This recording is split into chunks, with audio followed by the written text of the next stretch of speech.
Hello. Hi, how are you? Doing good. How are you? Good. Do you drink water? Sure. Thank you very much. Thanks so much. How you feeling? Feeling good. You feeling okay? My name's Rob Thomas. Nice to meet you. Hi, how are you? You doing okay? Yeah. Yeah, you probably had better days than this, I guess, eh? Yeah. Yeah. Well, I am a little shaken, to be honest. You're a little shaken? It's not my usual day, obviously. Yeah, no, I can appreciate that. Yeah.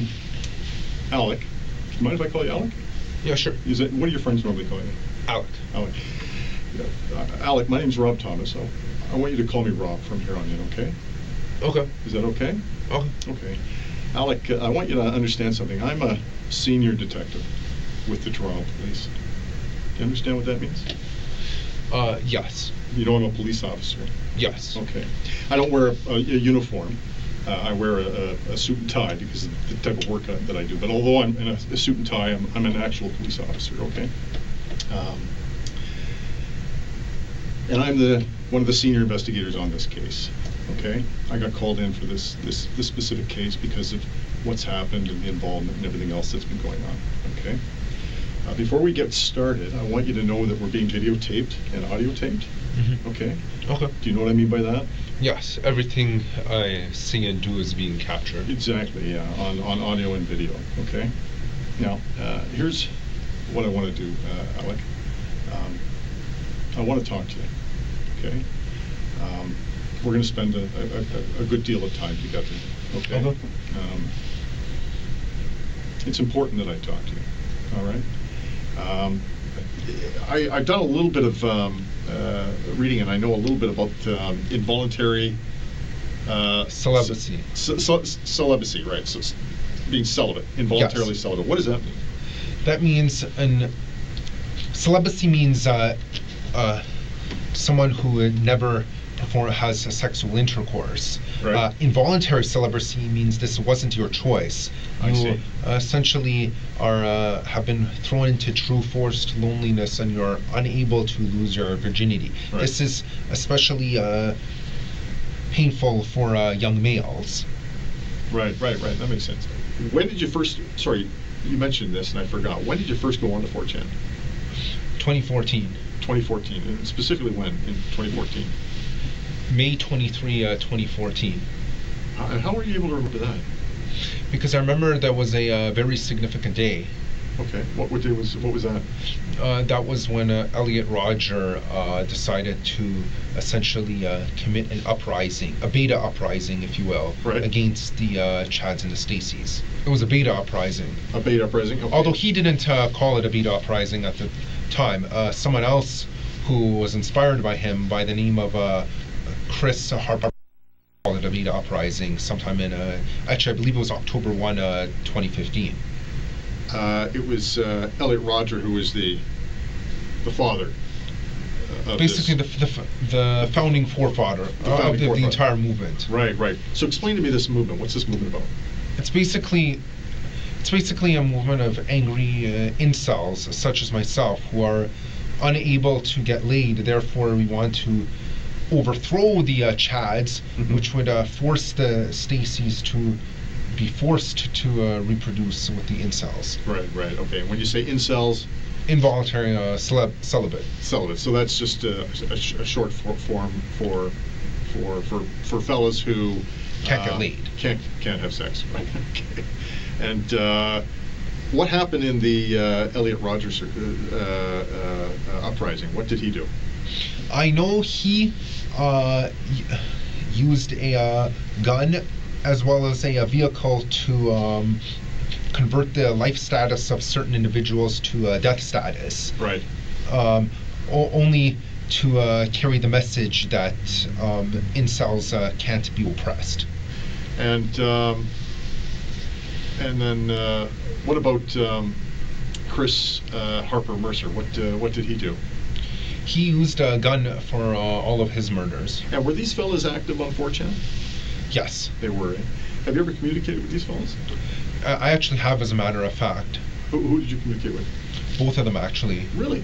We discussed our frustrations at society and being unable to get laid, and we were plotting a certain timed strikes Mhm. on society in order to confuse and shake the foundations, just to put all the normies in a state of panic. Okay, and who would be a normie?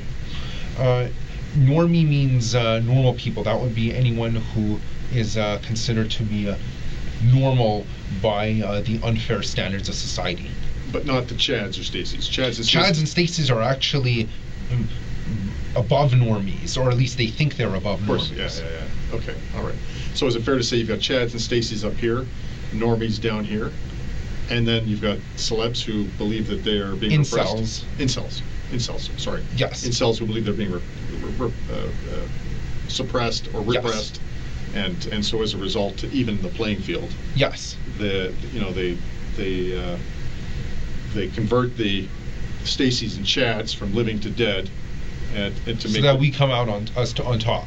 Yeah, it's more than so. Is there so the targets? Who would the targets for this uprising be? All of the alpha males. All the alpha males. So the Chads.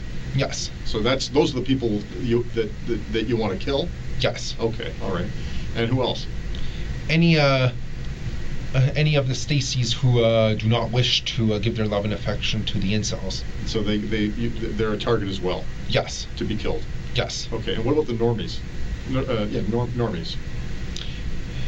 Yes, we don't necessarily wish to kill the normies, but we do wish to subjugate them in order to make them understand that that our type is the more superior one. Right. So when you say subjugate, what do you mean by that? Meaning either imprison them or put them in a lower position in society, Okay. all so right. that they acknowledge the incels or the Pepe the Frog types as the more superior ones.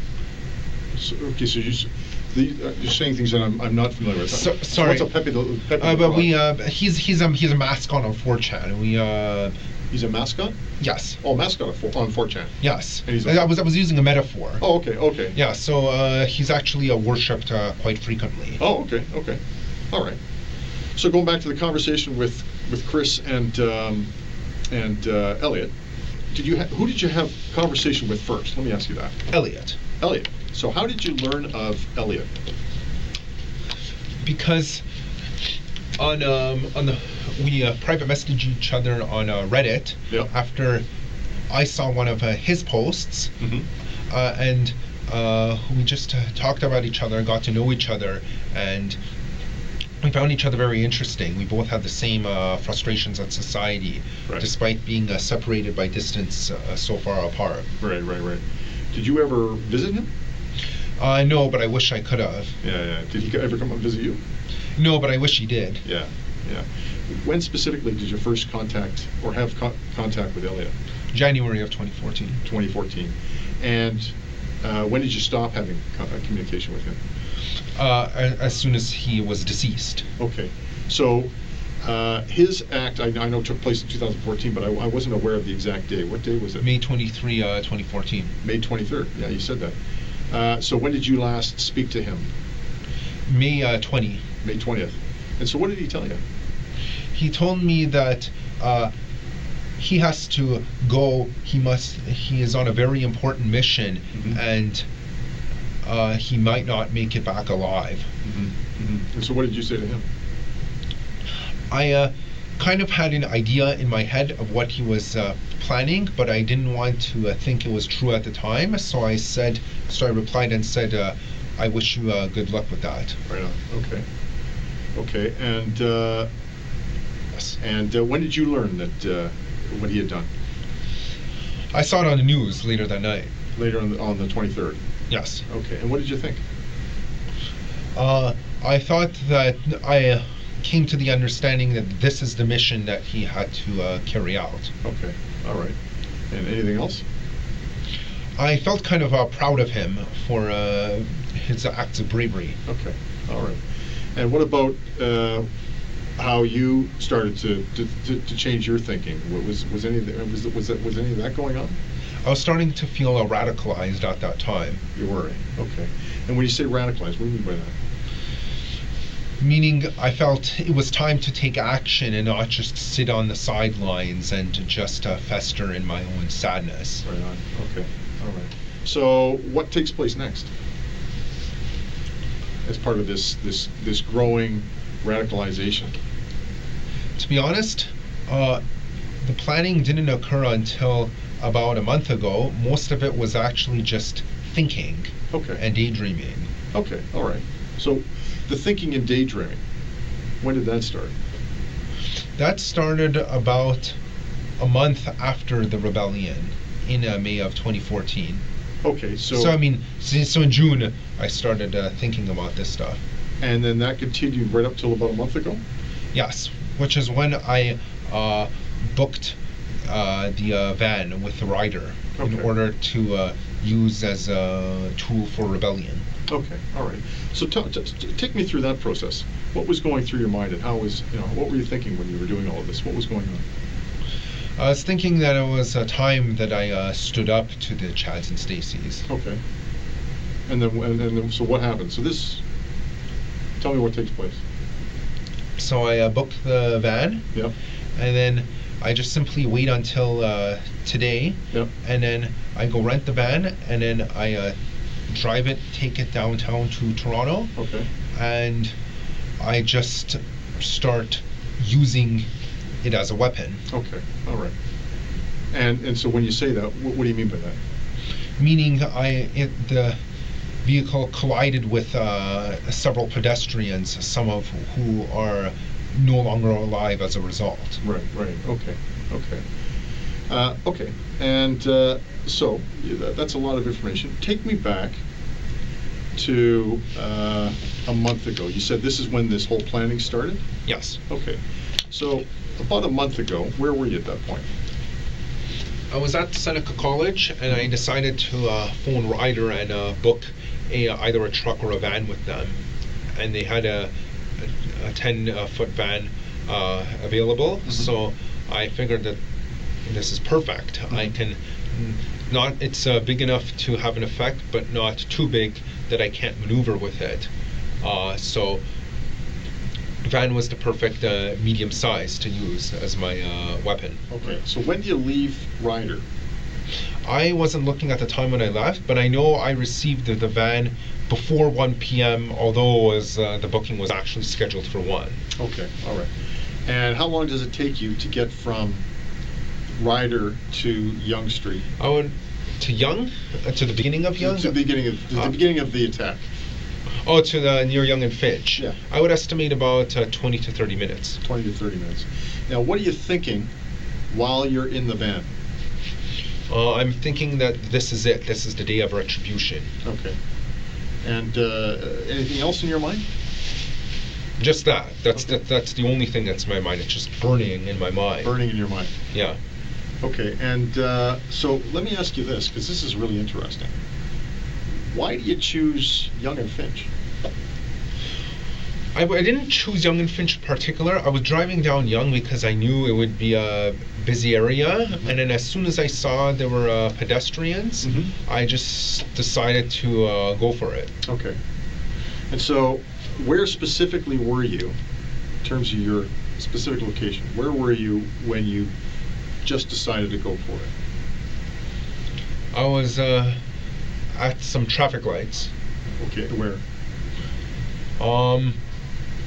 Well, actually, I don't remember. The only reason, in fact, if I hadn't, I remember some other, I had heard some other officer mention Yonge and Finch before. That's the only reason I really remember it. Okay. But otherwise, I actually wouldn't have remembered that it's Yonge and Finch. I just knew that I started seeing a lot of people walking. Okay.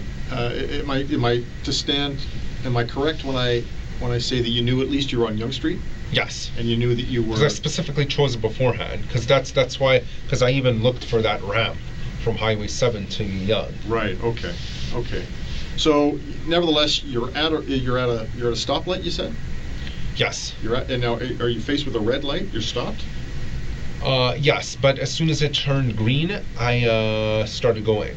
Okay, and just walk me through this, okay, step by step. So it turns green, and what are you thinking? I'm thinking that this is it. I see all these people. It's time to go for it. Time to go for it. And what do? I floor the pedal. Yep. I speed the van towards them, and I allow the van to collide with them. Okay. And then what happens? Some people get knocked out of the way. Some people roll over the top of the van. Okay. And then what happens? I continue doing that until, in fact, actually, to be honest, the only reason I stopped my attack was because someone's drink got splashed on my windshield, and I was worried that I would crash the van anyway, so I decided, okay, now I wanted to do more, but I've kind of been foiled by a lack of visibility. So then that's when I turned right, and I saw the cops approaching, so I decided to pull over and get out of my van. Okay. How long do you travel from the moment that you decide this is it, the light turns green, and you mount the sidewalk, is that right? Yes.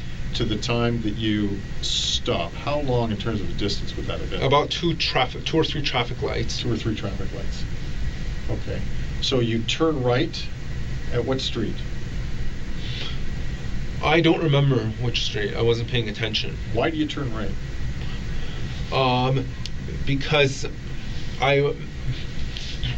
there wasn't any convenient place to stop at Yonge, and like I said, that there was a lack of visibility on my windshield. I could hear the cops coming anyway, so when I turned right, there was a convenient place to pull over on the sidewalk. Okay. Okay, and so you're now, you physically stop your vehicle. Yes. You physically stop. So you end the assault. Yes. Okay. And you end it because you can't see. Yes. And you knew the cops were coming. Yes. Okay. And so then what happens at that point? I see a patrol car pull over, and I hear the cops screaming at me to get out. So I get out, and I point my wallet at the cop with the intent for it to be confused with a gun, so that I could be fatally shot. Okay. And was that something you were thinking about? Yes. I know. What I'm saying is, even beforehand, I premeditated as an attempted suicide by cop. You wanted to be killed by the police. Yes. Okay. Can I ask why you decided to equip yourself with a wallet and not something else? I was worried. I was thinking about purchasing a toy gun, right. But I was kind of paranoid that for whatever reason, the rental company would ask to see my pockets or any bag if I chose to bring that. So I decided to go as stealthy as possible so no one suspects anything. Okay, all right. Nevertheless, you get out of the van, the officer correct me if I'm wrong, because I want to make sure I get this right. You get out of the van because the officer orders you out? Yes. Okay. And you want to die by suicide by police. So you point your wallet at him? Yes. Okay. And do you say anything to the officer? I actually told him that I had a gun in my pocket, which was untrue. Right. Then twice I stuck my left hand in my pocket and attempted to do this just to provoke a reaction. Okay. Unfortunately he didn't react. Right. So then I ended up being ordered to the ground. So I knew at that point he's not going to shoot me. So I've lost. So I had no choice but to just get on the ground. I'm going to ask you this because it's important. 10 people died here today. 15 people were seriously injured. I think it's important to ask how you feel about that. I feel like I accomplished my mission. You feel like you accomplished your mission? Yes. Okay. If the families of those people who were murdered and who were injured were in this room right now, what would you say to them? I honestly don't know what I would say.